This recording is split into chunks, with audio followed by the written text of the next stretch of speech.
Hello and welcome to Public Conscience, the anti-corruption program produced by the Progressive Impact Organization for Community Development, PRIMOG.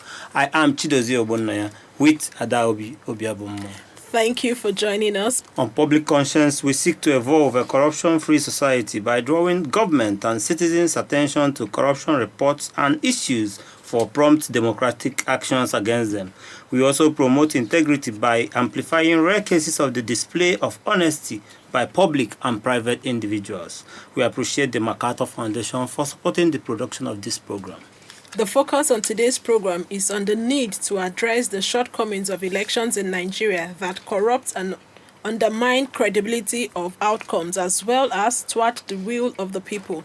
The 2023 general elections, especially the presidential, went down as one of the most controversial in Nigeria's history, not because of the result it produced, but a whole lot of other inadequacies. There was a wide gap between promises made by the Independent National Electoral Commission (INEC) on the electronic transfer of results and what they eventually delivered. The off-cycle election in Bayelsa, Imo, and Kogi states held recently was also not without ugly scenes that raise more questions than answers. The bottom line is that Nigeria's electoral process is still plagued with violence, manipulation by officials and politicians, vote trading, and other kinds of electoral fraud. It can be said that elections conducted by INEC in 2023 produced some improvements worthy of sustenance, like in the area of logistics. Still, it is also crystal clear that there is an urgent need for a review of the electoral processes. Today's program joins the Advocacy for Electoral Reform to address the gaps in our elections. For you out there, do you think our electoral laws need reform at this point? What should be our top priorities at the moment? Do you think electoral reform can help tackle the culture of violence during elections? Can it curb manipulations by politicians and election officials? How much can it address vote buying and vote selling? And how can the job of organizing elections be made easier for INEC? But ready to join us through phone and text messages during this conversation. The WhatsApp phone line to send your messages to is 0902-265-6167. That is 0902-265-6167. Please indicate your name and your location when sending your message. Remember that this number is for messages only. Please begin to send your message 090-2265-6167. We will give out the numbers to call shortly. And if you just joined us, the focus is on the shortcomings of the 2023 elections in Nigeria and the need for reforms.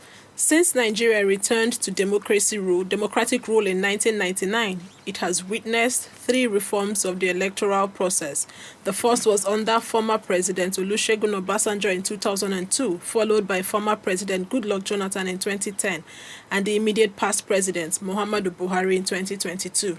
For joining us in the studio to expand this conversation is the Executive Director of the Center for Transparency Advocacy, Faith Nwadishi. Welcome to the program. Thank you so much. And let me also announce that Faith Nwadishi has just bagged membership of Peace Institute of Nigeria. Thank you. Congratulations. Thank you so much. So let's get straight to it. A lot happened around the 2023 elections, both the general and off-cycle, and now we are here with a lot of resentment on the elections and the clamor for reforms. Let's take a look back at what happened and how we got to this point that we are clamoring for new electoral reforms. Okay, so thank you very much. It has become the culture in Nigeria to actually look at electoral reforms after every election, especially since we started this new democratic experience from 1999. So every 4 years, there's always that clamor for reviewing the Electoral Act and looking at it, and that's why we have always had that. Remember that in 2015 we used the 2010 Electoral Act, and there was clamor for reforms. Fortunately, the whole works went into reviewing that Electoral Act in 2019, but the president didn't get to sign it. But somehow we eventually got a new Electoral Act in 2022 that we use in conducting the 2023 election. So every election is like an experience, a new chapter that is open for our elections. We had for instance, I've been an election observer, always on the field observing these elections. There was a time we had elections. I was then in Asaba observing elections, and somebody called my attention that the Delta State result was already being declared at the International Conference Center, which was the collation center at that time for the particular election. But we moved away from there and then began to look at the new reforms. We had the card reader, that we used in the 2015 election, and then from the card reader we started hearing about the BVAS, which is the bimodal voter accreditation system, and then doing away with that. Now we have come to a position right now that we no longer have, for instance, voter identity theft. So even with the card reader and the past experiences that we had before, people could actually use other people's voters card to go out to vote. But with the reforms we now have, we no longer have that. And that's why you now keep seeing the real numbers of people who come out to vote, and we're talking about apathy, people not coming out. Because the reason for me, being somebody on the field and who has also followed up experiences from the past, is that we now have real people coming out to vote. For instance, if the PVC that you have is not your own, you cannot be accredited with it. And we saw that prior to the 2023 election, people who were hoarding PVCs were now throwing them away. But the question is, how did they get access to that PVC? So that's what we should be interrogating, because PVCs are sent to state electoral commissions offices at the states, and somebody is responsible for that, who is a resident electoral commissioner. So if the resident electoral commissioner is in charge of that, it means that electoral officers who are the equivalent of electoral commissioners at the local government areas are the one who are in charge of those. At what point did it leave their custody to get into the hands of the politicians, who we are now throwing them away across on the streets? Some we saw in the forest, some we saw other places, because now their efforts were already being thwarted. So again, another thing is understanding the different roles of the different stakeholders in the electoral value chain. Okay, is something you we can will make discuss. that point Yes. shortly, but we are being joined by the chairman of Inter-Party Advisory Council, Yabaji Sani. Thank you so much for joining us, sir. Thank you for having me. Okay, let's get straight to the point. We are talking about electoral reform and the need that a lot of clamor about it. But let's get to your take on how fundamental is electoral reform at the moment. Well, election, like you know, we are practicing constitutional democracy, and that means that we must have a very clear, unambiguous legal framework which will guide the participants in the exercise itself, and be able to give us a government that will be produced by the people through the process of election, because that's what defines democracy, and that's what makes democracy different from other forms of government or governance rather.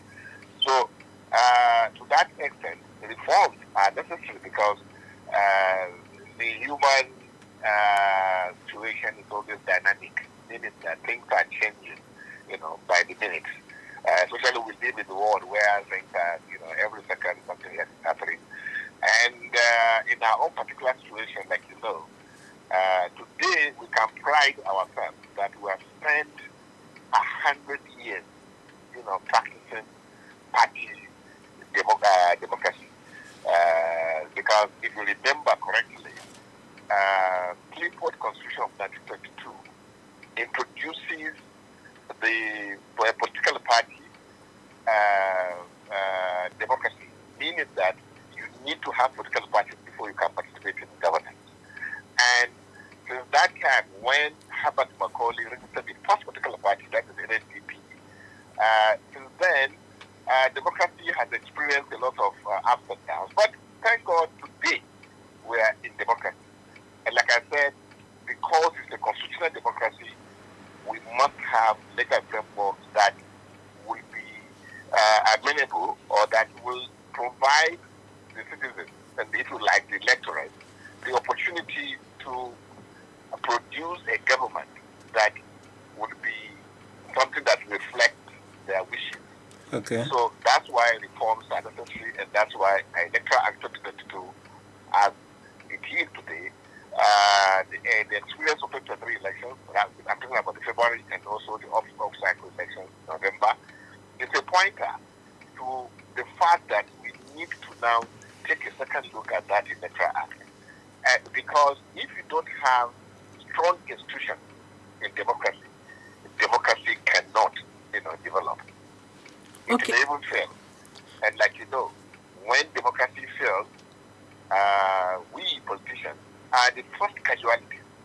Although the citizens themselves are the major losers, they are the biggest losers, because you lose your freedom, you lose everything that comes with democracy. Okay. So this is why reforms are necessary, and this is why, in particular, like you said, at this point in time, we should be able to have the confidence and then the courage, to take a second look at that Electoral Act and the reform, and then introduce areas where we see that there's need to introduce certain reforms. Okay, it's and good. Then also, the gaps that we have witnessed in the last election, which has produced so much commotion in the whole system, we can close those gaps now. It's an opportunity.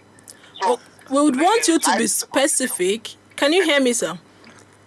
Go ahead. We would like you to be specific. What are the top priority areas in the Electoral Act where you want to see reforms? Or the gaps that you initially highlighted, what are the gaps that you have noticed?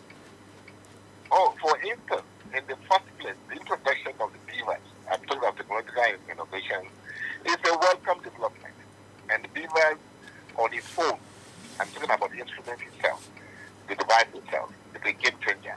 But now the mindset of the people operating the beavers, the beavers, is what we must deal with, because the equipment or the devices cannot operate themselves. It's human beings that will operate them.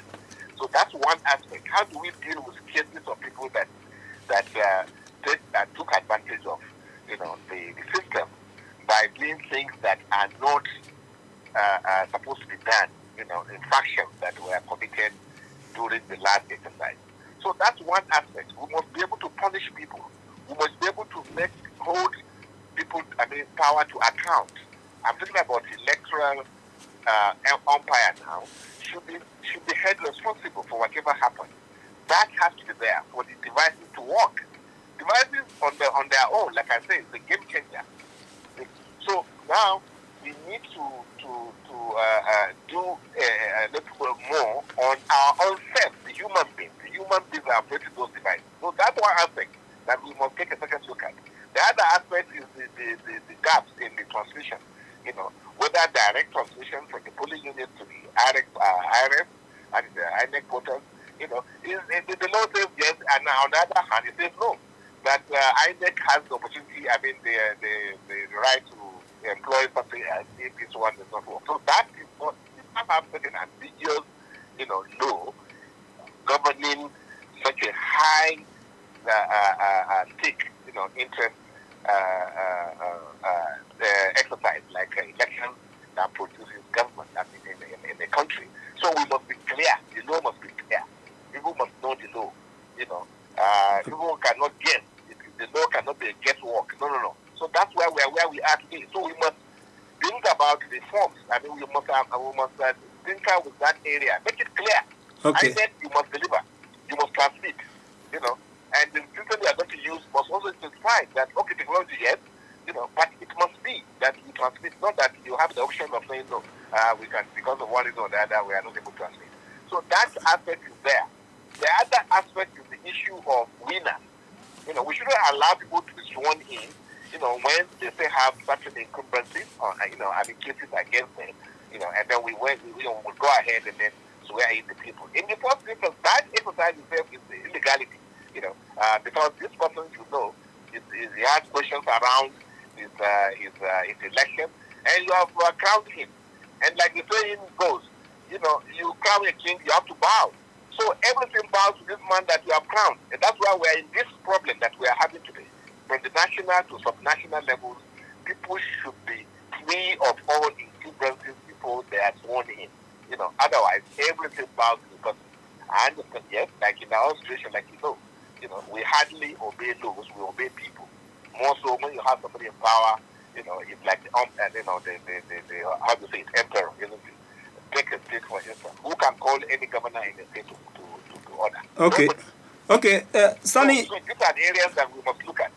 Okay, quite a lot you have straightened out here, lined up here, and I agree with you that some of these things can actually hinder the integrity and credibility of our elections.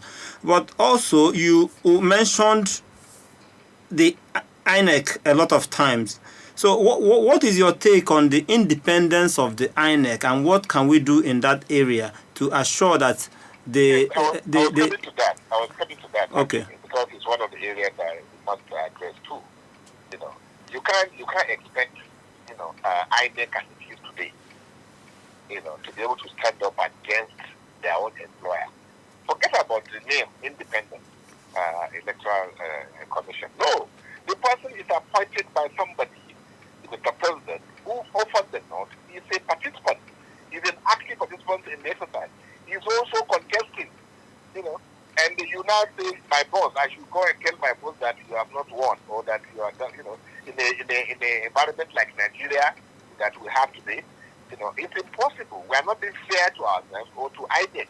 So let's make it such that the person that will be elected, or that will be appointed rather, to supervise INEC, the process, must be somebody that is truly independent by its by the way that the person is appointed or elected. He must have that independence, in a very, very clear, not like what we have today.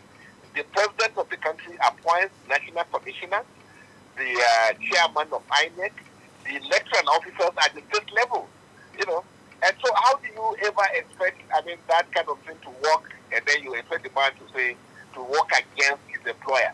It's not possible. So we have to be sincere. Okay. That's why you are keeping all blame on INEC, without me, looking at our own self. Let's examine the situation we are in. Even if you bring angels, in this kind of environment, how can that angels, the angels, like I know in the books, are subservient, so they are there to obey the command of our Creator.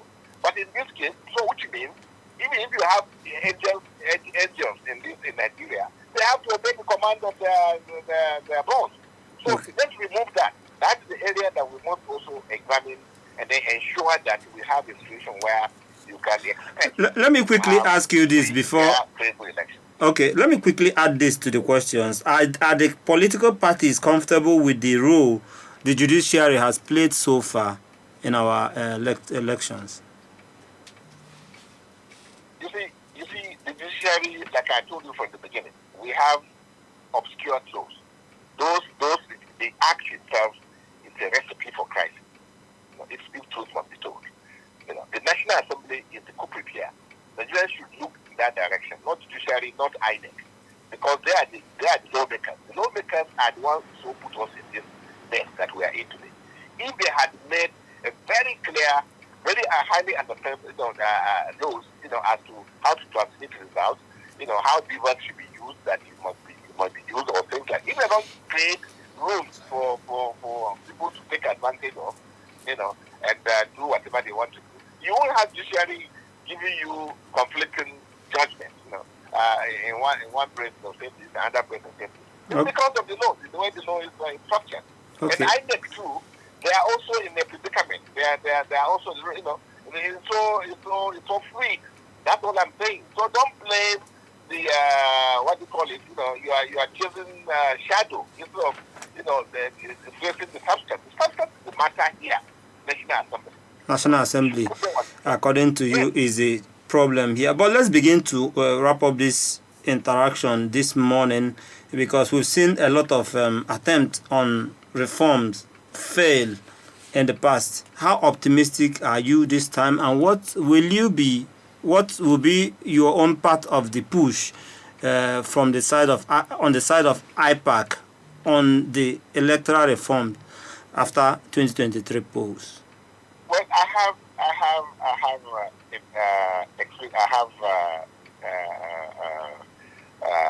huge confidence in the person leading the path today. I'm talking about Mr. President.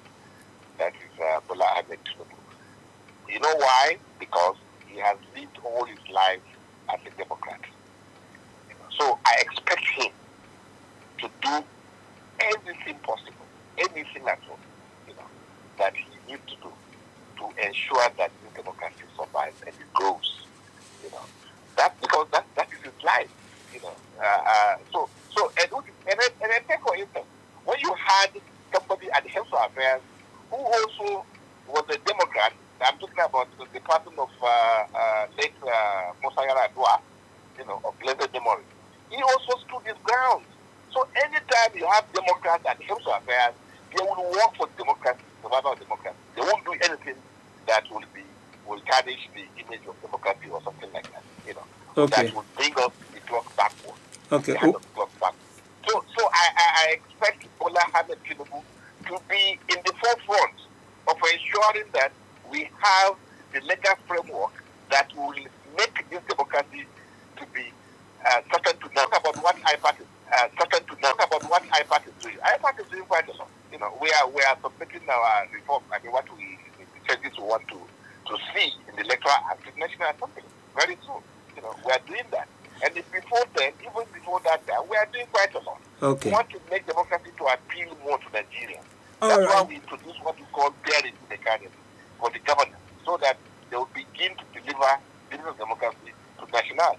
That's why we're celebrating 100 years of democracy, in Nigeria. Okay, we may just have to let you go there because of our time, but we sincerely appreciate your invaluable contribution to the discussion. Yabagi Sani, the National Chairman of the Intra-Party Advisory Council. Thank you so much for joining us. Thank you for having me. And it's still Public Conscience, a production of the Progressive Impact Organization for Community Development. Back in the studio, we still have Faith Nwadishi, Executive Director of Center for Transparency Advocacy. Thank you for staying with us. Thank you. Maybe we will have you pick up and react to some of the issues raised. We'll ask Yabagi Sani top priorities, our focus area as far as electoral reforms are involved. Yeah, okay, thank you so much. I've always liked to listen to Chief Yabagi Sani when he talks about these issues around electoral reforms, but never mentions the issues around internal party democracy that has also helped to bring the issues, because most of the cases that we hear go to court are cases that come up before elections. Cases between political members and political members, between members of the same political parties. So if you take a census of the cases that we hear that are in court, it's actually around what is happening within politicians themselves before they even come out to the electorate to say this is our card bearer.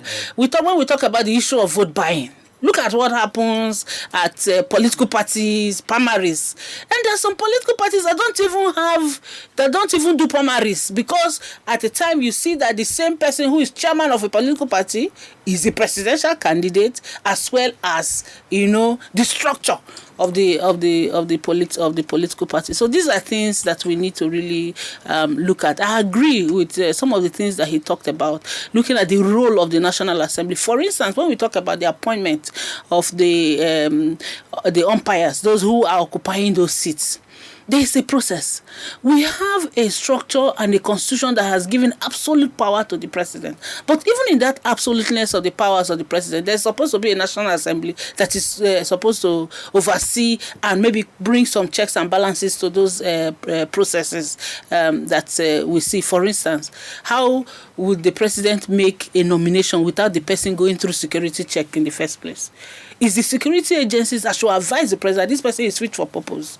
This person, whether you have records before, if the constitution says this person should not be a card-carrying member of a political party, and the name comes to the president to say, this person is going for appointment. It is the report of the security agents that say this person does not qualify to be appointed for this particular position. And even if he goes through that, he now goes to the National Assembly. The National Assembly is supposed to sit down and do a more thorough job, because they are supposed to be our representatives to say this person is not fit for purpose. So they're not doing enough. They're not doing anything.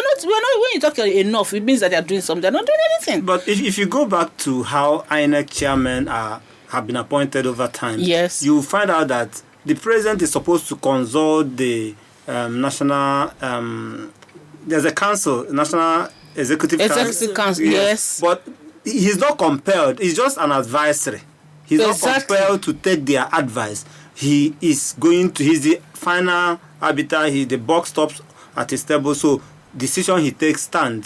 So that's what I'm saying, that our constitution has given absolute power to the president. But even at that same time, we still have some checks and balances that we're supposed to put in place to be able to do that. Now, before the president should even appoint, what we should be asking is, what is the security report of that person you're appointing for such a sensitive position for either the INEC chairman, the resident electoral commissioners, and all of that? Now, let me shock you a little bit. I have heard, for instance, because the president appoints everybody, and somebody at the top is giving you an instruction to say, let us do this. Person say, the way they appointed me, you can't give me instructions.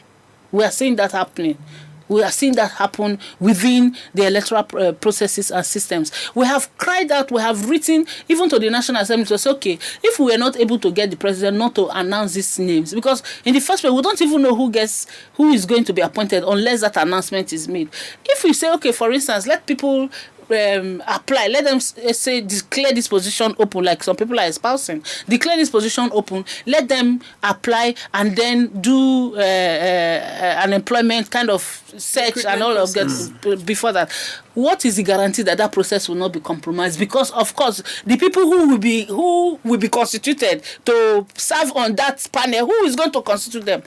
So what I really would want to see is to have a strong National Assembly that understand the role that they have to play. Because if the security agencies are not doing their work, National Assembly is not doing their work, then you now have a president who is given all powers to run riot and do whatever he wants to do. I tell you, like, not just Nigerians, humans, we have that ability to understand that there is a vacuum somewhere. We just occupy it and we feel it. We'll come back to you, but a very good place to bring in our listener to join this conversation. I mean, it's a national conversation. Electoral reforms, they are not something we can hide, put away, given the importance of elections, I mean, for democracy to thrive. Definitely. The person listening at the other end of the dial, this is also a conversation that you want to be part of. Please follow us on all our social media platforms at Official Primorg. Primorg is spelled Primorg. And remember that we are streaming live on Facebook at Official Primorg. And remember that this program is interactive. The WhatsApp phone line to send your message is 09022656167. And that is 09022656167.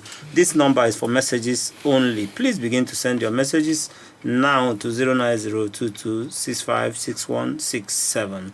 And we want to find out what manner of electoral reforms you think we need at this point. As a citizen, what changes are you looking forward to with regards to electoral reform? What can be done about the culture of violence, vote trading, manipulation by politicians in terms of electoral reforms? And how can the job of organizing elections be made easier for INEC? Do we need to unbundle INEC? Big question out there.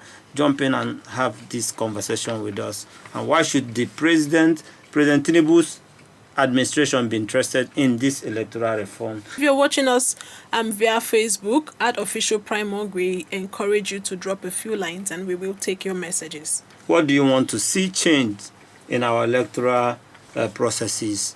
This is time to join the conversation. Let me get back to my guests. And let me quickly get to her. Do you agree with Yabagisani where he said that election... Okay, let's take this call before you respond. Hello?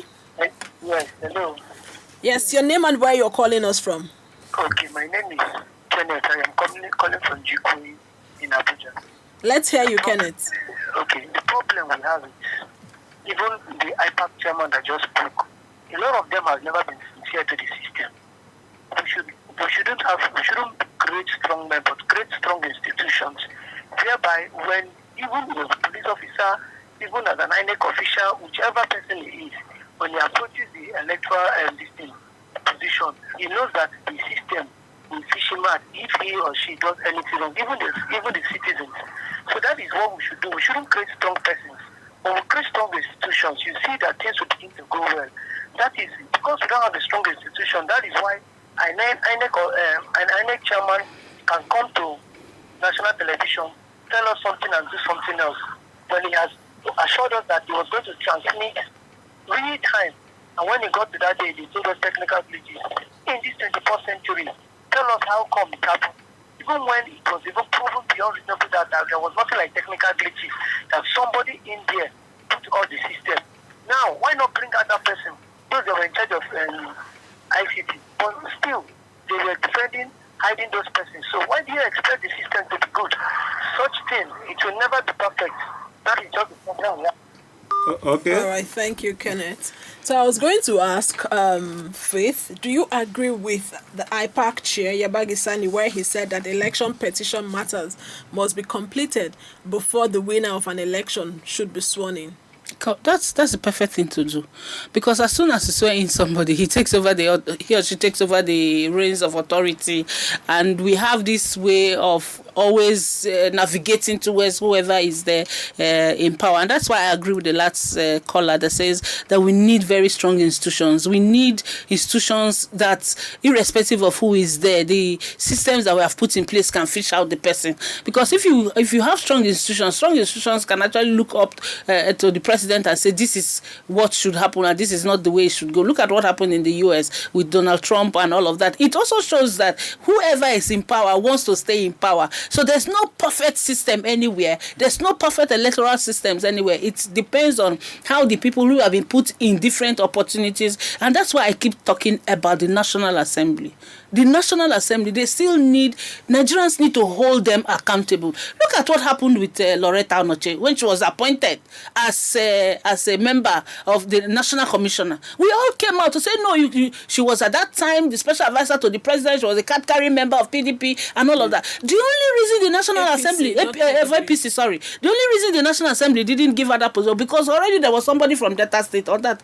That's to say that irrespective of what we say as Nigerians, the people who are representing us don't think of our own contribution. Now they went ahead to also confirm people who were known to be card-carrying members of the same political party, people who had even contested the election under the same political party. And we are saying we have that process. So if, for instance, we had a strong National Assembly, by now, some of those people, they would have called for their resignation or their members would have done a recall to say, this is not what you are doing because you are not representing us. So until we understand that everything, by the time all of us are talking about INEC, we are covering the other people who are supposed to work on this. For instance, when you talk about the issue of unbundling, why should you saddle INEC with the prosecution of persons who have committed crimes during elections? You have the ISS, where the Inspector General of Police is a member, co-chair with the INEC chairman. You have the security advisor to the president also who is there. And then you go out on election day, you are talking to a security person. This person is committing electoral crime. He says, no, I have to wait until the presiding officer, who is busy giving out a voter card, who is busy making sure that the ballot box is safe, will be the one that will now call you, policeman, see, this person has committed electoral crime. Arresting. Is electoral crime different from ordinary crime that the Constitution and the Police Act have given you power to do? So when that crime now happens, people say, INECO. There was police. This last election, I was in Owerri. One of my observers in one of the polling units, his phone was collected because he was snapping picture of vote buying in the presence of a police officer. And He didn't do anything until the guy met him because he had white beards and everything. The man said, it's because of your age. By the way, why you can't snap their picture now? He didn't do anything because the electoral officer didn't call him to say, these people are committing a crime. How do you do that? We run a federal police, and plus this clause in the law is not helping matters at all. But crime is crime. Election crime is not different from any other crime. And the duty of a police officer or a security officer is to arrest any criminal that's committed a crime at any time. If you commit electoral crime, is it not crime? So the policeman was interpreting his own. No, but let me tell you, that a day before the election, we had a meeting with DIG Frankenba, and I raised this issue with him, and he told me that we should go and do advocacy. We should do advocacy so that they can change it, that thing ties them. And even before the election, we had stakeholders meeting across the 3 states. What security agents were saying that thing. But the Constitution, Police Act is there, and crime is. It is not an excuse to say and on election day I cannot. Yes, you cannot say because on election day INEC person must tell me. INEC person is busy ensuring that election goes on. Okay. So do your own duty. So that's why we have the opportunity to spell it out this time with this advocacy. I like to be practical in things I do, but let me take this call and come back to you. Hello. Hello. Yes, please. My name is Mazi Ibrahim, and I'm calling you from Lube. Interesting. Mazi Ibrahim, let's hear you. Okay, thank you very much. Well, people have really spoken well. This is the challenges we are really facing in this country, and something that we really need to work on. In terms of, actually, our main problem, seriously, is this kind of we building much more of strong individuals and weak institutions. And it is not deliberately, actually. Mazi Ibrahim, forgive me, permit me to jump in and ask you this straightforward question. What would you like to see change in our electoral processes? Yeah, the change, what I would really want to see when it comes to our electoral processes in this country is that the people themselves should, which is the masses, the voters themselves, should stand up to their rights, know their rights, and fight for their rights, and ensure that the right things are being done. Okay. If you are left it in the hands of the actors, the political actors, they are bent to do their own will. And their own will, it is more of their selfish interest. All right. In a case whereby we are having political apathy, it is cut across political apathy. And whenever the masses tend to see the politicians now handling the processes in their own favor, they tend to draw back. And when you draw back, you are giving these politicians more power to be able to go against you. It is for we, the masses, to stand up and know our rights and stand by our rights and fight for it. All right, well said. Yes, I was actually coming to somewhere when I was talking about that. If you can do it in 30 seconds, please. Okay. So when it comes to that, when it comes to the strong individuals and weak institutions, it is not deliberately, but it is based on our cultural value in the country. This is unlike Ghana, for example, where I have been to. You have the strong institutions and weak individuals. Here in Nigeria, you can see a politician who can just dismantle a political party, go out of a political party, create his own political party, and use it to win elections, making political institutions weak. This is what we should bring a deliberate action to address, because it is not of our value. Thank you so much for your contribution. All right, thank you. So, a friend of mine used to call them political jobbers, but I'm sure maybe not what you're talking about. But let's get back. I like to be real, Faith, in the sense that we are advocating for this. And like I asked Mr. Sani, we have seen election electoral reform, scuttled, dropped on the way, and the last former president Buhari said once that it was grammatical errors that made him not to sign one of the electoral reforms. How can we see this one through? Whether we like it or not, we still need the National Assembly to go through the process, because if they don't go through that process, we don't have a reform. They have to go through that process and do the needful, ensure that they listen to Nigerians and look at the areas that we are looking at. For instance, remember that in the last assembly we pushed for the inauguration or the creation of Electoral Offences Commission, so that you can take that, they say, commission that will be saddled with that, but that thing didn't go through. So we are back again as part of the electoral reforms. We need to also ask for that. We just need to also ask how for. How far would Electoral Offences Commission go in dealing with the challenge of bringing people to book?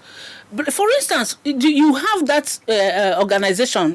By the time you put that in place, they will be saddled really with looking at the entire electoral value chain. Anybody that contravenes any of the acts or any of the laws that are going to come in, they will be saddled with that. Instead of having a situation whereby you have somebody like it is now, ad hoc system that we have now. Somebody commits an electoral offense, you take to the police station. The person who is handling it may be from another state. As soon as election ends on Sunday, the person has gone away. There's no follow-up. But you now have an institution that we have to follow up all of those cases, and they'll be accountable to Nigeria, because you keep going back to them and say, how many cases do you have? How many have you prosecuted? How many have you done this? And that kind of commission, because they will have legal backing, will be able to bring the big people, because right now we are not seeing the big people.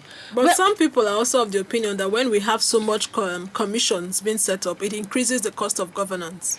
No, but for instance, if you now have that institution in place, it will be a specialized institution. If we're talking about the cost of governance, we're looking at what is it that we are using these monies that we are spending on governance for. Is it for one person to have 100 or 1,000 essays, when you could have had like 50 or 20 essays, and use that money to ensure that you begin to build strong institutions? Some of these things are not just about tangible things that you can see, but things that you will do to add value. Because when you talk about reforms are not about, you can see building, you can see. They are intangible things that it is when it becomes operationalized that you begin to see the benefit of that, and you need to be able to put some funds into that. But do you think the members of the 10th National Assembly are interested in this reform?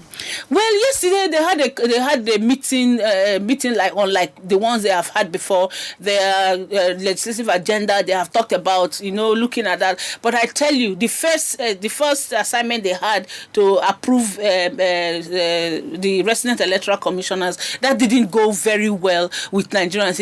It's one thing to say something, it's another thing. The body language is one thing, but the action is something that we really need to see. We need to have this 10th National Assembly sign a referendum, especially now that for the first time we are having a coloration of democracy within that. You see the number of political parties that are represented. We are no longer having a two-party National Assembly. My only hope is that by the time we are going into the first year, second year, that these other people don't decamp to the ruling political party. And that's what we need to really look at when we talk about reforms. And for me, apart from having the Electoral Offences Commission, we should have a commission or agency that deals with political parties, that will look at this issue of internal political party the democracy, look at regulation of political parties, look at political party financing and all of that, so that they will be specialized. That will be a specialized agency that we have to do that, because this situation where you have people just coming to pick up forms, you have the law says you must do party primaries. Then you now have a political party that doesn't have up to 100 people. You are the party chairman, you still come out and say that you are the political party card carrier. How did it come out? Where did you have your party primaries? How did that go? So we need to be able to streamline all of these things so that we can now focus on INEC delivering on election. For instance, if we talk about infrastructure, on election day, INEC becomes water board, INEC becomes school authority, because for them to keep the ad hoc staff that we go to work, you're supposed to go to a secondary school that is already working with bells, lights and everything. But you go to the states, Allocation is given to states. The schools don't even have doors. They don't even have toilets. And every year, allocation is given to all of these states. So we need to look at the entire electoral value chain, identify who the different stakeholders are, and begin to call them out. Overall, you believe that there should be some form of unbundling, some form of relieving them of some duties. Definitely. And maybe getting other people to do those duties. Yes.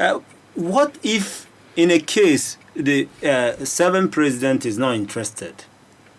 Where lies our pursuit of what is electoral happening? reform? That comes back. It comes back to the National Assembly. So It comes back to them. all our eyes should be on the National Yes, in fact, we should do bigger billboards than the one we did for eyes on the judiciary, to eyes on the National Assembly. We should do bigger ones. Put them, because they're just relaxed. We are not doing anything. They are the ones that are our direct representatives. But some of them are beneficiaries of this flawed system. The more reason why we should keep them in the limelight. The more reason why we should be talking about them. I'm telling you, if the opera we have, Nigerians are talking about the role of INEC, the role of security. If we are talking about the National Assembly, I'm telling you, they will know that they're on the hot seat. But what do? We go back to their villages and give them chieftaincy titles. We call them leaders. We do all of that. And some of them will sit on that seat for 4 years. They will never raise a motion to even protect their people. But in the next 4 years, they will come back again to the seat. You can still join the conversation. You can still call us. We can still take 1 or 2 calls before we wrap up this conversation. As we begin to wrap up, let's get your final take on what our way forward to the citizen, your advice to the citizens, people in the cohort, in this advocacy, other CSOs. What is your advice to them and the government as a whole? Let's take this last call. Hello, your name and where you are calling from? My name is Kenneth. So there are 2 things that ought to be done. The first one is activation of the office of the citizens.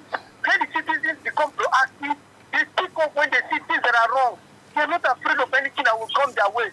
Because whatever happens is our fault. The next one is the judiciary. Honestly, there should be all eyes on the judiciary. Because the judiciary is killing the system. Where judges, they not give judgment as if they don't know what is happening in the main society. They give judgment, the court has become like a supermarket. Let's go and buy judgment. Okay, Kenneth, thank you so much. Thank you so much for your contribution. We have to leave it there. The Office of the Citizen. We have to leave it there and allow Faith Mwadishi wrap up. Okay, so for citizens, I agree that we should actually activate the Office of the Citizen, but we need to activate it in such a way that citizens are knowledgeable about the issues they are advocating for. We need to understand the different players, different stakeholders within the electoral circle. Even as colleagues, we need to look at the Electoral Act, read it, understand it.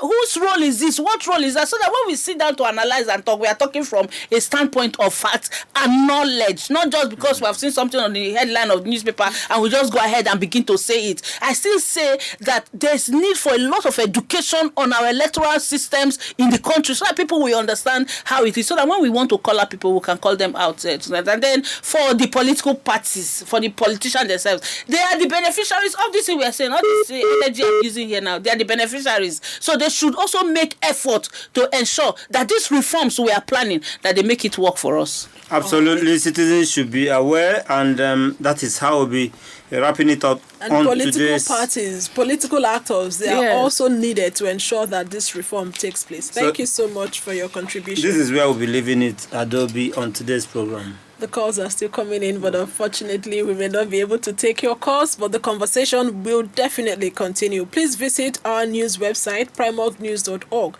That is primorgnews.org for all the details of our reports and interviews. Visit our website, www.primorg.org, to get all the information about Primorg.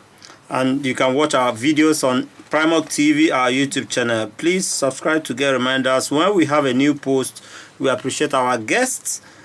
The Executive Director, Center for Transparency Advocacy, Faith Mwadishi, thank you for being here. Thank you so much. Thank you for having me. We also thank the National Chairman, Interparty Advisory Council, IPAC, Yabagi Sani, who joined us via the phone. Thank you all who listened to us on the other side. Public Conscience has the support of the John D. and Catherine T. MacArthur Foundation, committed to building a more just, verdant and peaceful world.